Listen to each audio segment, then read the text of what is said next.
O contentamento não é só um estado de alegria e júbilo, como você pode encontrar no dicionário.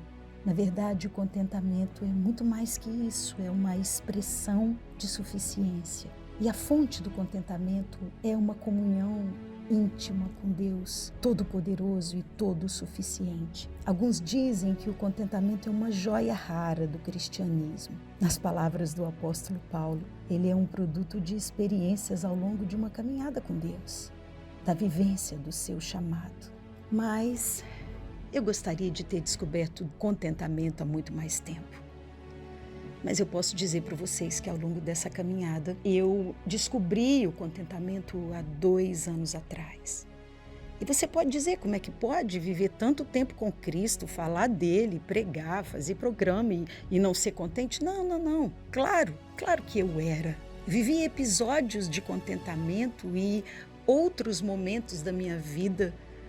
A minha alma gritava num estado de descontentamento. Descontentamento porque eu olhava o que eu não tinha, e isso não só nas coisas materiais. E o descontentamento, com ele surge a murmuração, com ele ele é uma expressão de insatisfação.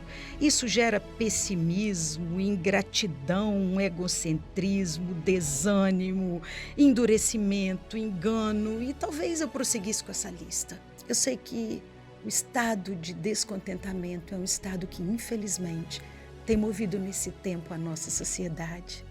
Porque você tem sempre que ter, você tem sempre que estar, você tem sempre que buscar alguma coisa que te deixa feliz. Tudo para sua alma.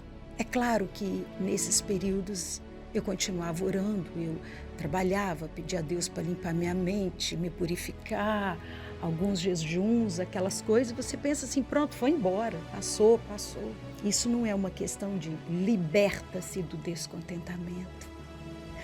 Confessa, expurga o inimigo do descontentamento. Não é assim. Nós sabemos e não temos uma fé rasa, mas um belo dia ele nasceu e o contentamento nasceu na minha vida. E eu falo que esse foi literalmente um milagre de Deus. E ele nasceu numa situação muito difícil. Eu recebo um diagnóstico que não era favorável. Naquele momento você tenta usar a sua fé ao seu favor, você passa por vários períodos, você tenta negar, você tenta negociar com Deus, você chora. Eu digo para vocês, eu não passei pelo desespero. Não, glória a Deus, não. Mas o medo era uma coisa tão absurda, porque aí sim parecia que eu não tinha feito muita coisa no período de tempo da minha vida. E eu pensava, mas é agora que eu quero aproveitar os meus filhos, porque eu tive uma vida inteira trabalhando e eu não ficava muito com eles. Não, mas agora que a gente estava se reunindo, que a vida deles profissional estava caminhando. Não, agora que... E eu tinha muito medo. Sim, não era uma coisa fácil. Eu não vou entrar aqui no que é na ciência, mas não era uma coisa fácil, num lugar fácil, pronto para ser resolvido. E eu fiquei com muito temor. Eu me lembro quando eu fui fazer o segundo exame, uma conversa à noite com o meu filho, e ele me abraçou e ele disse assim, mãe, você pode orar, você é uma mulher de fé, você pode orar e isso pode não estar lá no exame amanhã. E parecia assim que eu estava meio lesa, na mistura de medo, e é incrível.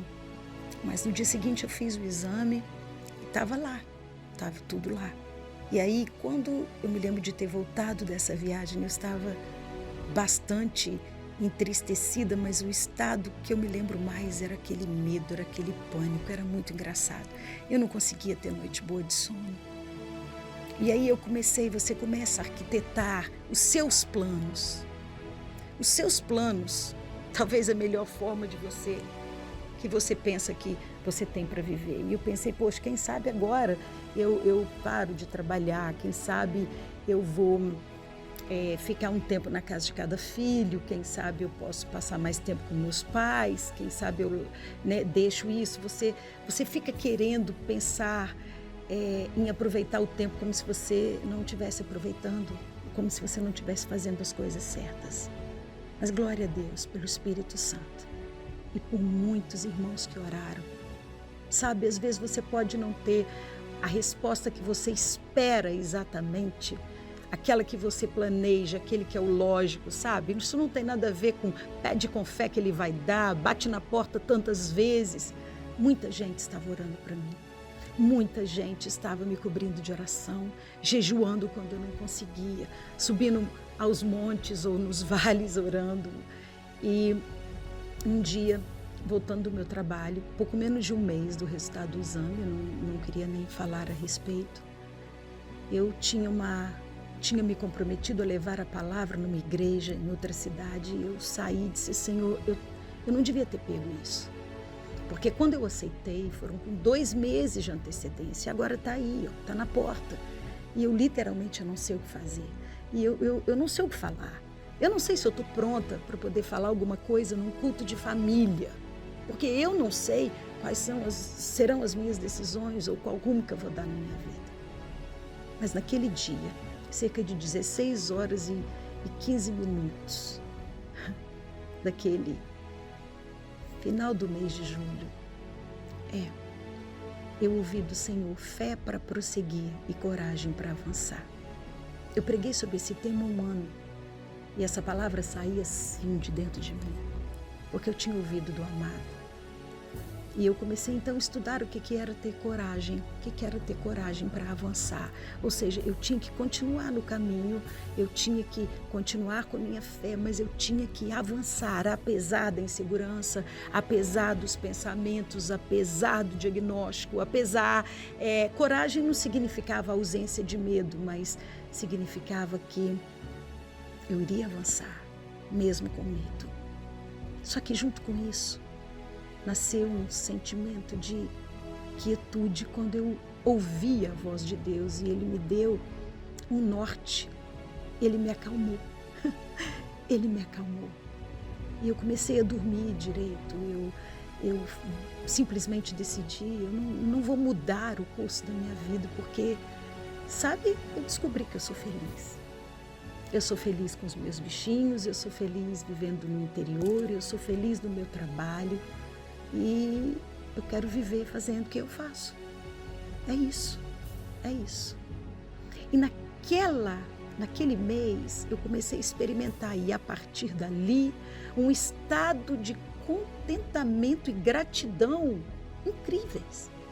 Eu já não corria tanto para o ter, eu jamais me lamentava pelo que eu não tinha, eu não comecei a ponderar o que faltava, eu comecei a olhar para o que eu tinha. E eu não gostaria que nenhum de vocês que está ouvindo esse testemunho venha experimentar o contentamento nesse momento. Eu sei que quando Paulo escreve muito bem e descreve sobre contentamento, ele está na prisão domiciliar em Roma e ele agradece umas ofertas que ele recebeu, escrevendo para a igreja de Filipos, e ele diz assim, eu estou contente, eu estou com um estado de alegria. E era mais ou menos assim, né? Ele sabia que ele ia morrer, mas ele ia continuar a carreira até que isso acontecesse e num estado de contentamento. Muito obrigado pelas ofertas.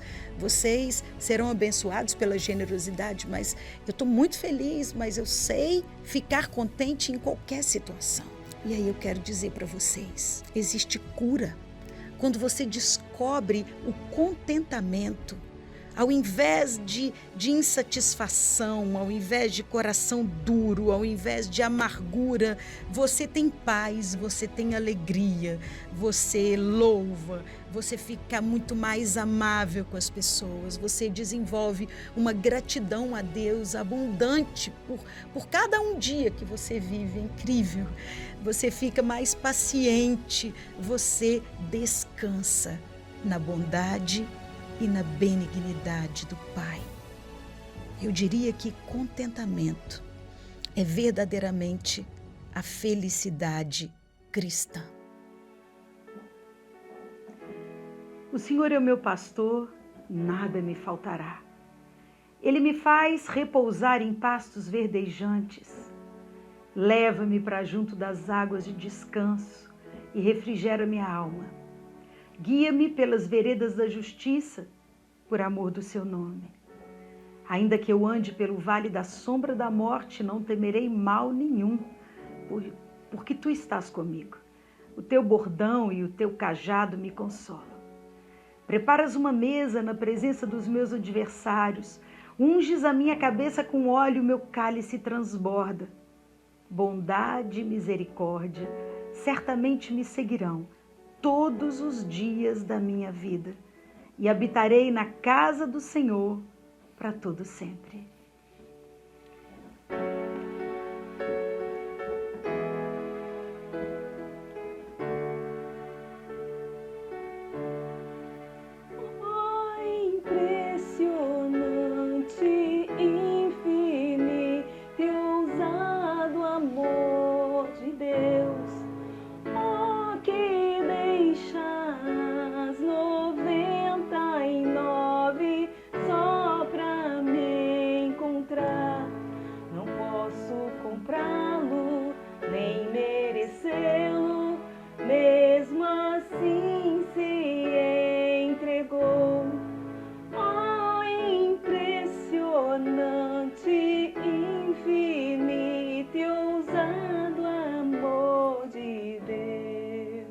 Sim, o Salmo 23, conhecido de todos nós, eu tenho certeza.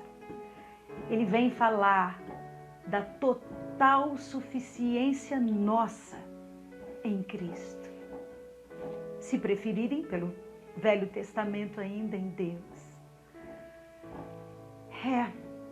Esse salmo eu acredito que não só todos conhecem, mas talvez alguns já o tiveram em sua casa como eu, abertos como uma espécie de amuleto. E aí as pessoas recitam, falam e dão até uma interpretação a esse salmo um pouco diferente do que ela tem na realidade. É sobre isso que a gente quer falar. O Salmo 23, quando o salmista diz: o Senhor é o meu pastor e nada me faltará. Na realidade, não é porque Deus vai te dar todas as coisas que você quer. Não é porque tudo vai ser do seu jeito. Não é porque o que você precisa, pede, insiste e Ele vai. É porque na presença do Senhor, você não tem falta de nada. Todas as situações adversas, todos os lugares difíceis por onde você passar, todos os momentos em que a tua alma estiver gritando e ferida, Ele vai te dar alívio. Sabe, eu fiquei conhecendo essa história. Sabe quando uma ovelha, imagina uma ovelha cheia de pelo e ela pisa numa poça e fica cheia de barro. E aí por rolar, sentar no barro, beber aquela água, toda a lã dela fica com barro e aquele barro seca e aquilo pesa. Muitas vezes não são as nossas lãs que estão pesando, mas nós temos tantas outras coisas que às vezes fazem pesar a nossa alma, trazendo um estado de desconforto, trazendo um estado de insatisfação, de descontentamento. O salmista, ele diz que nessas horas o bom pastor o guiava em águas tranquilas e ele podia sentir do Senhor, do seu pastor, o refrigério. Eu creio que o Senhor quer nos guiar a essas águas tranquilas. Sabe, eu creio mais do que isso. Que o Salmo 23, que no Salmo 23 o que Davi descobriu, o que o apóstolo Paulo descobriu e bem descreve em Filipenses 4, é um estado de contentamento, porque na presença do Senhor você tem certeza que você está protegido. Você tem certeza que você tem suprimento. Você tem certeza que você vai ter cura. Veja, Ele não promete curar todas as pessoas de todas as enfermidades, mas você vai ter esse estado na alma de que, porque Ele está comigo, eu consigo. Porque Ele está comigo, eu tenho qualidade de vida. É engraçado falar nesse salmo que tanta gente conhece, que quase todos recitam, mas que talvez ainda os olhos não tenham sido abertos. O Senhor é meu pastor e nada me faltará, porque tudo que eu pedir Ele vai me dar. Não. O Senhor é meu pastor e nada me faltará, porque eu posso contar com Ele, com a presença dEle, que em mim basta. O Senhor vai curar todas as vezes que você pedir, de todas as suas enfermidades, e não vai permitir que você tenha nada, e todas as vezes que você tiver algum sofrimento na alma, você vai ser liberto absolutamente pelo Senhor ou vai vencer. Ele sempre vai dizer sim, não. Porque Ele é um bom pai. E um bom pai educa o filho que ama. E o ideal do Senhor, o que Ele mais deseja, é viver essa intimidade com cada um de nós, a fim de que a gente possa ser transformado de fé em fé, de graça em graça, de glória em glória. E nessa transformação, Ele possa ir gerando os pequenos cristos em nós e apesar de nós. O Salmo do Bom Pastor é aquele que mostra que com Cristo a gente pode superar. Que com Cristo a gente tem um lugar, que em Cristo a gente tem um lugar para descansar. O apóstolo Paulo descobriu isso. E talvez fique fácil de que você se posicione quando você se lembra que ele escreve essa carta de Filipenses, esperando os dias numa prisão domiciliar em Roma. Ele já sabia que ele ia morrer. E ele escreve dizendo que ele estava contente. E talvez você pergunte isso, Sandra, como é que pode estar contente no momento de dificuldade? Não é contente com a dificuldade. Não é muito menos um estado de letargia, onde você diz assim, não, está tudo bem, Deus quis assim. Não, está tudo bem porque Ele está comigo. E na minha fraqueza, Ele me fortalece. Está tudo bem porque quando eu estou com medo, Ele me dá um espírito de coragem para que eu enfrente as circunstâncias, apesar do medo. Quando você está desmotivado, Ele te fortalece a cada amanhecer. O bom pastor cuida de você. E não é surpresa para nós quando Ele vai descrever numa parábola, a parábola do bom pastor.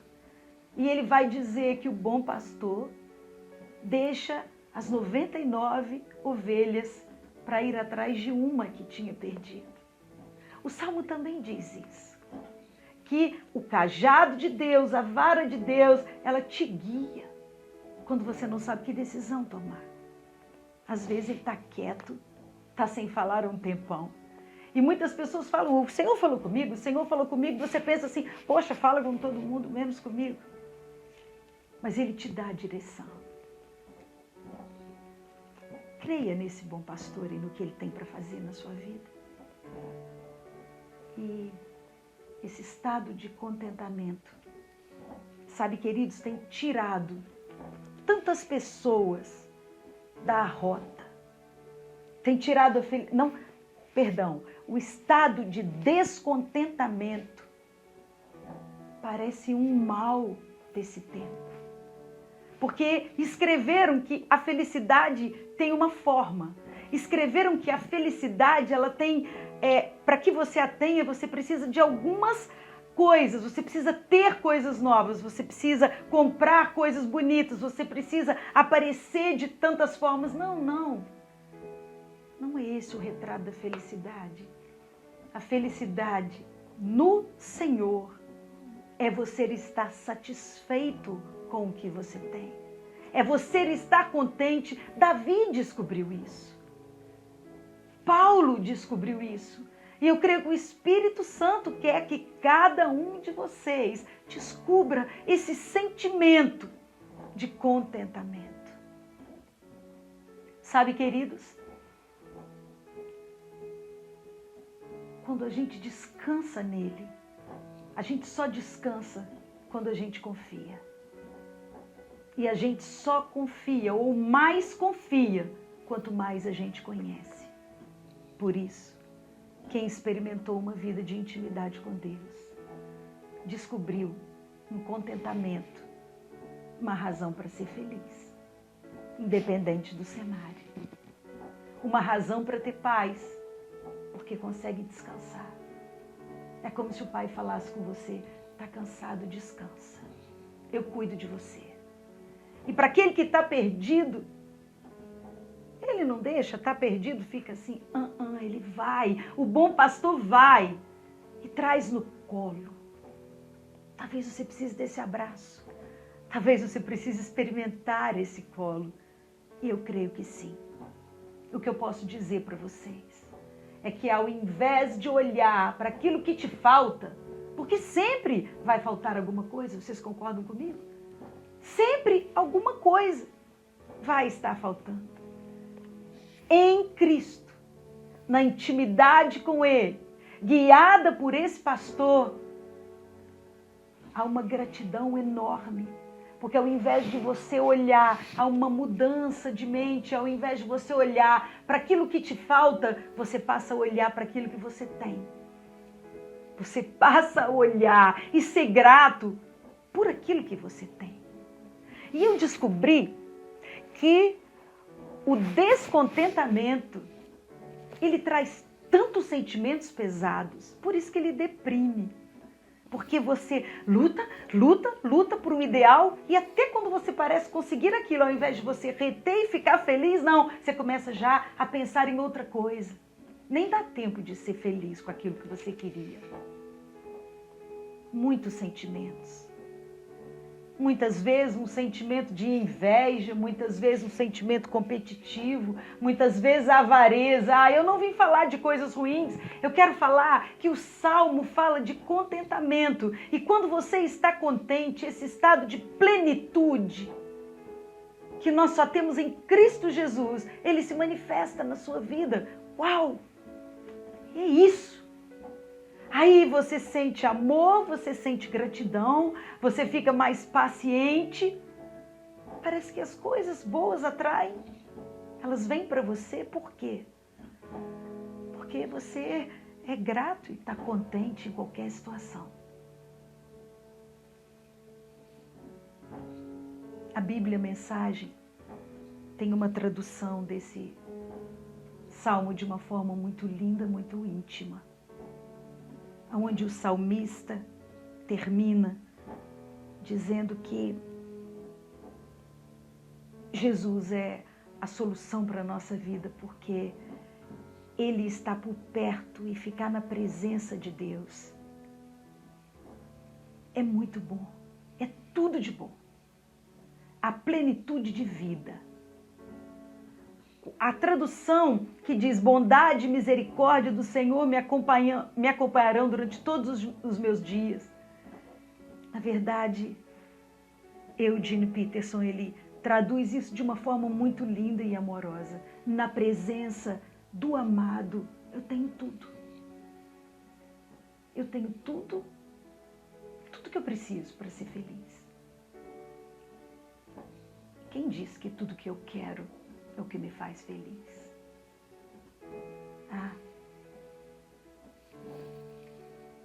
O Eterno, meu pastor, com Ele eu não preciso de nada. Tu me acomodaste em exuberantes campinas, encontrastes lagos tranquilos e dele eu posso beber. Orientado pela tua palavra, eu pude recuperar o alento e seguir na direção certa. A tua vara e o teu cajado me sustentam e me dão direção. Mesmo que a estrada atravesse o vale da morte, eu não vou sentir medo de nada, porque caminhas do meu lado. Teu cajado fiel me transmite segurança. Tu me serves um jantar completo na cara dos meus inimigos. Tu me renovas e o meu desânimo desaparece. Minha taça transborda de bênçãos. Eu faço uma pausa aqui para dizer que quando Ele prepara esse banquete na presença dos seus inimigos, Não é para que você sinta raiva, não é para que você julgue teu inimigo, aquele que te fez algo mal. É que quando ele prepara esse banquete na presença dos seus inimigos, até você os olha e nem os tem como inimigos. Nada de revanchismo, nada de vingança. Se ele está comigo, quem toma conta até das injustiças, ele, porque ele é o Deus de toda justiça. E termina com uma coroação, dizendo: tua bondade e o teu amor correm através de mim, aleluia, todos os dias da minha vida, eles correm. Assim eu vou me sentir em casa no templo de Deus, por todo o tempo que eu viver. Eu vou me sentir em casa, porque a bondade e a misericórdia de Deus, ou o amor de Deus, estão comigo. E algum dia, Ele vai sair de perto de você? Não. Ele prometeu. Queria ficar todos os dias do teu lado. Todos os dias, então, caminhar com essa certeza de que mesmo que você passe por momentos difíceis, ainda que você caminhe pelo vale da sombra da morte, não, eu não vou ter medo, porque eu não estou sozinho. O Senhor está comigo. Davi viu isso, queridos, porque o Espírito Santo era sobre ele. Ele era profeta, ele era sacerdote. Ele era amado. Davi é amado de Deus. Eu creio que Deus tem esse lugar de descanso. Tem esse lugar de descanso nele. Tem esse lugar de renovo nele. Tem esse lugar de provisão nele. Tem esse lugar onde ele tira esse peso. Jesus mesmo disse: vinde a mim. Vinde a mim. O meu jugo é suave e o meu fardo é leve. Olha, pode deixar que eu vou limpar você. Você está carregando muito peso, ovelhinha, com muito barro em volta de você. Isso é desnecessário. Troca o peso comigo. E isso depende de uma íntima relação sua com o bom pastor. Refrigério, refúgio, acolhimento, amor. Na presença de Deus eu me sinto em casa.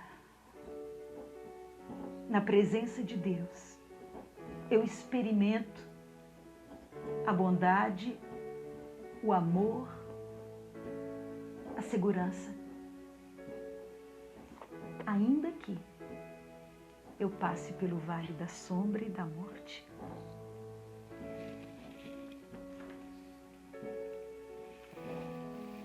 A presença de Deus é tudo que você precisa. Ele é suficiente em tudo para você. Alguns falam que esse salmo exalta 7 características de Deus e fazem referência a um Deus de paz, a um Deus de provisão, a um Deus que é pastor, a um Deus que é justiça. É um Deus que é proteção. É um Deus que é Jeová Rafá, que te cura. Mergulha nessas águas e se entregue aos cuidados do bom pastor. Ninguém te ama como Ele. Ninguém pode cuidar de você como Ele. Joga a corda. Renda-se ao Espírito Santo. Se entregue a Jesus. Ele diz que estaria com você todos os dias da sua vida. Seja feliz. Seja contente.